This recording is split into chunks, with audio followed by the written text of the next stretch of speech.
It was a crisp autumn afternoon, the sun hanging low in the sky, casting long shadows across the quiet town. Ruth sat on the old wooden bench outside the diner, her favorite place to sit when the weather was nice. She was 76, with silver hair tucked neatly under a soft woolen scarf, and though the years had worn her body thin, her spirit had always remained strong. A woman of few words, Ruth had learned to navigate life's hurdles without much sound. She had been deaf since birth, but she had never let it hold her back. In fact, it often made her more observant of the world around her. Her ability to read lips and gauge emotions through the slightest changes in body language was a gift she had long perfected. She was enjoying her lunch, a simple sandwich wrapped in wax paper, the smell of fresh bread mingling with the cool air. Ruth always felt at peace here, in the little corner of the diner where she could watch people come and go. She loved the rhythm of the place, the clink of coffee cups, the murmur of conversation, and the occasional burst of laughter. It was a comfort, something familiar in a world that often felt too loud in other ways. But today, her quiet peace was shattered. A group of teenagers, no older than 16 or 17, appeared at the entrance of the diner. They were laughing and talking loudly, walking with a swagger that suggested they owned the street. Ruth noticed them immediately, but her attention was drawn to something far more important, the sandwich in her hands. She didn't hear the footsteps approaching, but she felt them, a change in the air. One of the boys, with a mop of messy blonde hair, sauntered over to her. He stood directly in her line of sight, and for a moment, Ruth didn't understand what he wanted.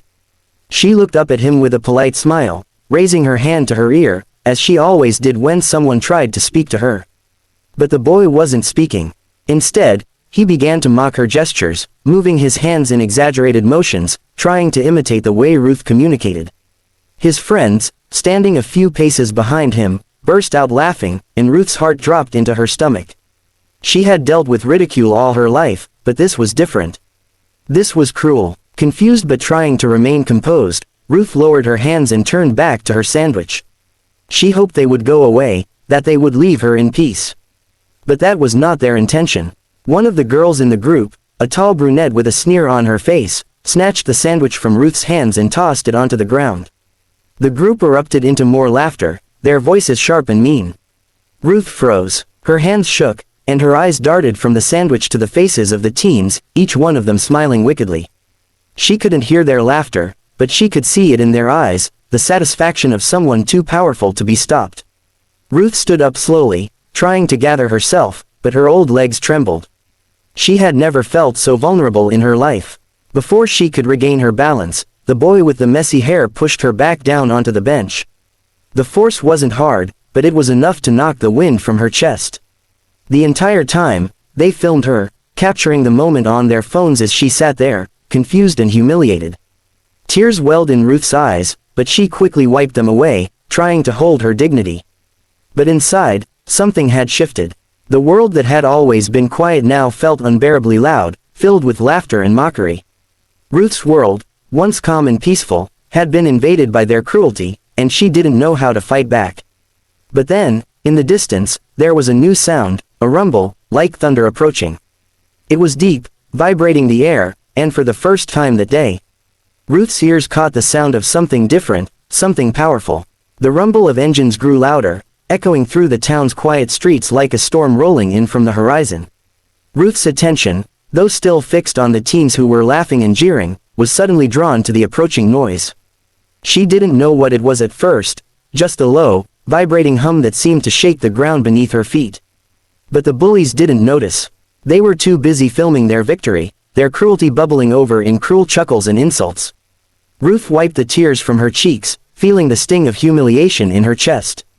She glanced around, wishing someone would help, but the street was still empty except for the few passers-by who seemed to avoid the scene. No one stepped in, no one stood up. It was as though the world had decided to turn a blind eye to her pain. And then, the sound grew closer, unmistakable now, a series of motorcycles roaring down the road. Ruth couldn't see them yet, but she could feel the weight of the approaching presence, like something big was coming. The group of teens, too absorbed in their mockery, didn't even look up. They were too wrapped up in their own world to notice the change in the air. But Ruth felt it, like the air before a storm, charged with something different. A single motorcycle appeared first, the rider dressed in leather, his silhouette cutting through the fading sunlight. The bike rumbled with a power that made the pavement tremble, a sound that was different from the usual hum of traffic, more primal, more intense. Ruth looked up, her heart skipping a beat as she saw the rider's face, a man with sharp features, dark sunglasses, and a determined look. But it wasn't just one bike. As if in response to an unspoken signal, a line of motorcycles appeared behind him, a full pack of riders with their engines growling in unison. The roar of their arrival was enough to stop the laughter in its tracks. The bullies turned slowly, startled by the sound. They were still standing in front of Ruth, their phones still in hand, but now their attention was divided. The leader of the group, a tall teenager with a red baseball cap, squinted toward the motorcycles, his smug smile faltering as he saw the bikers approaching. Jacob, the leader of the pack, pulled up in front of the diner, his motorcycle cutting through the parking lot with ease. The rumble of his bike's engine seemed to shake the very air, and for a moment, the whole street felt still. It was a jarring contrast to the bullies' laughter, the weight of the bikers' presence suddenly undeniable. Jacob dismounted, his boots hitting the ground with a deliberate thud that echoed off the diner's walls. He stood tall, his broad shoulders visible even under the heavy leather vest he wore. His face was unreadable, a tough exterior hardened by years of life on the road. But there was something different about him today. His eyes, sharp and focused, scanned the scene quickly, taking in the situation. One of the younger bikers, a woman with a fiery red bandana, hopped off her bike with the grace of someone used to confrontation. She stood beside Jacob, her posture unrelenting, her eyes scanning the group of teens. Jacob didn't say a word at first. He simply looked at the teenagers, his gaze like a thundercloud about to burst. His silence was more powerful than any words could have been. Slowly, the teens started to shift, unease creeping into their expressions as they realized they weren't dealing with just anyone. These weren't some random strangers, they were bikers, people who lived by their own rules, whose presence could demand respect. The leader of the bullies, unsure of how to handle this, straightened his back and gave a nervous chuckle. "What do you want?" he asked, though his voice lacked the earlier confidence. Jacob's response was simple. He pointed to the phone in the leader's hand. "Delete it," he said, his voice calm but authoritative. The teens froze, unsure of how to react. It was as though they'd been caught in the middle of a moment they didn't understand, a moment that was about to change everything. The power had shifted, and Ruth, still seated on the bench, looked up at the bikers with a mixture of hope and confusion. She couldn't hear their voices, but the threat in Jacob's eyes spoke louder than anything she had heard all day. The tension in the air was palpable, the kind of silence that precedes a thunderstorm. The bullies, once so full of bravado, now stood frozen, their phones clutched tightly in trembling hands. The leader, still unsure of the sudden shift in power, stared at Jacob, his bravado cracking under the weight of the bikers' presence. Jacob didn't say anything more, but his posture, strong and unmoving, made it clear he wasn't going anywhere until his demand was met. The leader swallowed hard, glancing nervously at his friends. They, too, were uncertain now. The girl with the messy hair, the one who had thrown Ruth's sandwich on the ground, nervously tapped her phone, her confidence evaporating in the face of the bikers.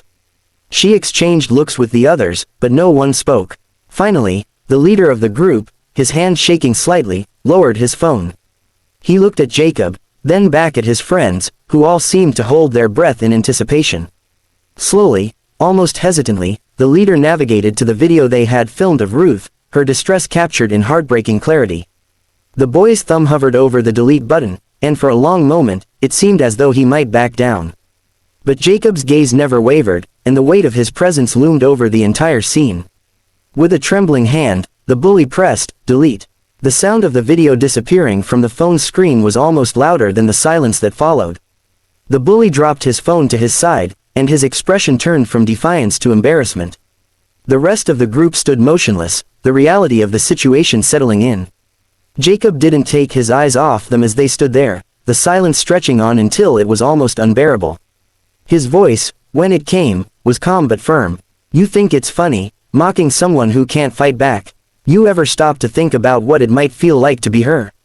He nodded toward Ruth, who sat quietly, still wiping away the remnants of her tears. "You've got the power to hurt people with your words. But one day, you'll understand what it means to be on the other side." None of the bullies spoke. Their heads were down, their eyes avoiding his gaze. Ruth couldn't hear the words, but she could see them. the way their shoulders slumped, the way they fidgeted, their hands now empty of phones. They were no longer laughing. In fact, they looked like they had seen a side of the world they hadn't known existed. Jacob stepped toward Ruth, his heavy boots echoing on the pavement, and he reached a hand down to her. She looked up at him with wide eyes, her face a mixture of confusion and relief. The bikers, standing in a quiet line behind Jacob, waited patiently, giving her space. Ruth hesitated for just a moment, her fingers still trembling. Then, she placed her hand in his. "You all right, ma'am?" Jacob asked gently. Ruth couldn't hear his words, but she saw the kindness in his eyes, the sincerity in his posture. Her chest tightened, not from fear, but from the strange warmth of being seen, not as a target, but as a person. She nodded slowly, the tears still fresh but now mixing with a faint smile. She wasn't sure what to say, but somehow, his presence made her feel safe. The group of bikers didn't stick around much longer. Jacob, after making sure the bullies had learned their lesson, gave a subtle nod to the others. Without a word, they mounted their bikes, the engines coming to life in a synchronized roar. The noise was like a cleansing storm, washing away the remnants of the cruelty that had just occurred. As the bikers began to pull away, the rumble of their motorcycles fading into the distance, Ruth remained on the bench. She watched them go, the sound of their engines slowly fading until it was nothing more than a distant memory. She looked at the ground where her sandwich had once been, the crumbs scattered, but somehow, it didn't seem as important anymore. What mattered was that, for once, the bullies had learned a lesson. And Ruth had found an unexpected sense of peace. The world wasn't always kind, but there were moments, just fleeting moments, when people stepped in, when the silence was broken by something bigger than the cruelty. Today had been one of those moments.